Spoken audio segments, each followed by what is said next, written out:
Hi, my name is Tami Lindahl, and I'm a certified Biggest Loser Pro and weight loss specialist, and also the author of the book, Eat and Think Your Way into Weight Loss. And I know that you have a lot of choices for weight loss books. There are, I'm sure, thousands of them out there, but I'm going to suggest you buy mine because I'm the only author that's going to walk you through it for free. So go ahead and click the link above or below or off to the side and order the book and follow along if you don't already have the book. So there you go. What I'm going to talk to you today is about label reading and how to figure out which foods put your body in a fat storage and which foods put your body in a fat burning. There are so many choices out there, and the labels are so misleading. All those big box diet companies are telling us lies after lies after lies, telling this is good for a diet, this is low fat, this is low cal, all of which may or may not be our best choice. But I am going to show you how to figure that out today. So let's see if I can bring this to life a little bit. So this is just a standard nutrition label. And the first line at the top there is calories.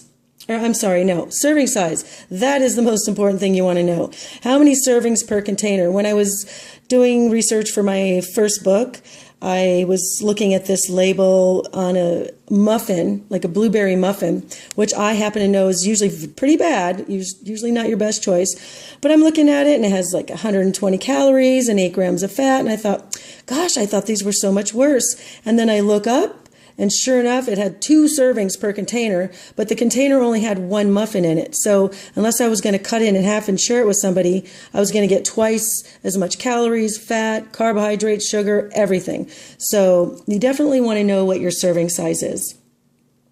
The next line down shows your calories. Now, this particular item shows 160 calories, and yet 90 of those calories are coming from fat. Hopefully you can see that here. Which tells me it's over 50% fat. This thing has a lot of fat in it for what it is. Now, the line below that shows 10 grams of fat, which may or may not be bad because we want to know where the fat is coming from, whether it's a good choice or bad choice. But across the line there, under daily value, it says 15%, which is misleading because we know it's over 50% fat. Why does it say 15%? Well, where they get that number from, it's just try to mislead you, of course. But that's 15% of the entire day if you want to take a 2,000 calories in. So if you're not even taking 2,000 calories in, this is more than 15% of the entire day of fat. So just be careful of that. Next line down, you see saturated fat, trans fat, cholesterol, sodium. Those are all things we want to keep to a minimum, limiting these types of items.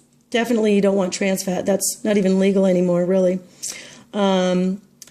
Next one down, we've got total carbs. Now, the number here says 15, and to me that's a great number because like I said in the last video, you want between 15 and 30. So this is actually a good one. However, it will still matter to me when I'm looking at my labels, where are those carbohydrates coming from? So I'm going to give you a buzzword list in just a minute, which you can find on page 28 of the book, the complete list, so that you can take that list with you shopping. And so the next line here, we've got sugars, 1 gram, protein, 3 grams, and then below that, you've got all your vitamins. So, of course, we want as many vitamins and minerals as we can get because, of course, we need those.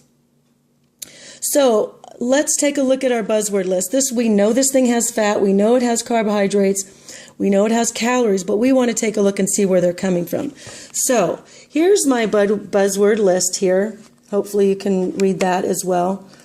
So there's so many things that are not labeled low glycemic or high glycemic.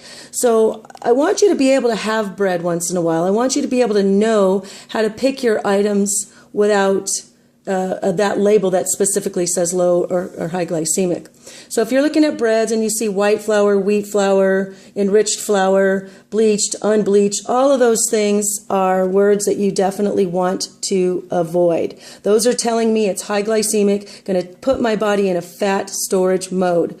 So when I'm looking at breads, I want to look for words like stone ground, 100% whole, sprouted and flourless are awesome words I want to see on my bread labels.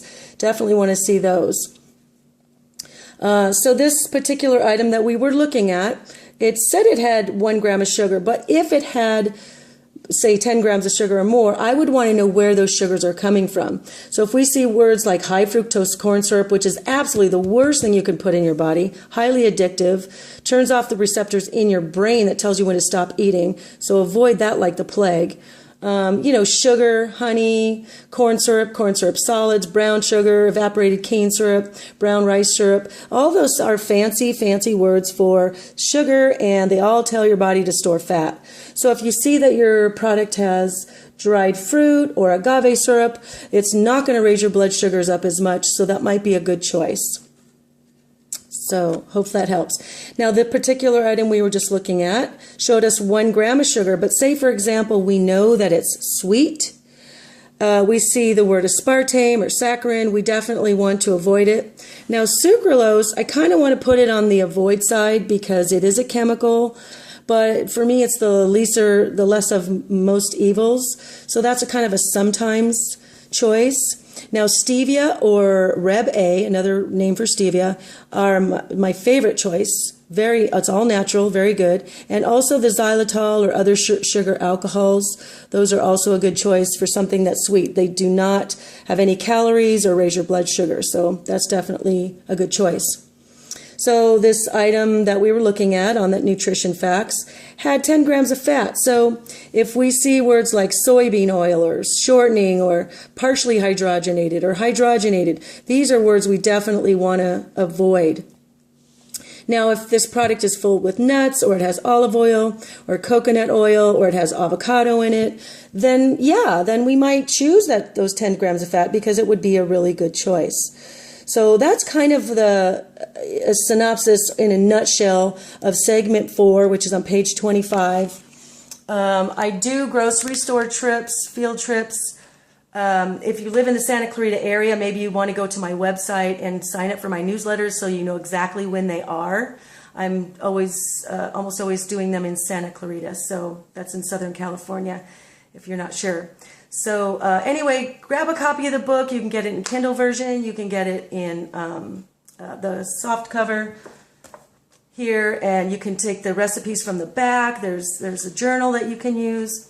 And hang out with me. I've got a few more videos coming up. Next up, we got some mindset strategies, because I can tell you how to eat all day long, but if your head gets in the way and your cravings get in the way, and it makes it a little bit tougher. So I'm going to tell you how to get past that in the next couple of videos. So stay tuned, and I hope that helps. Bye for now.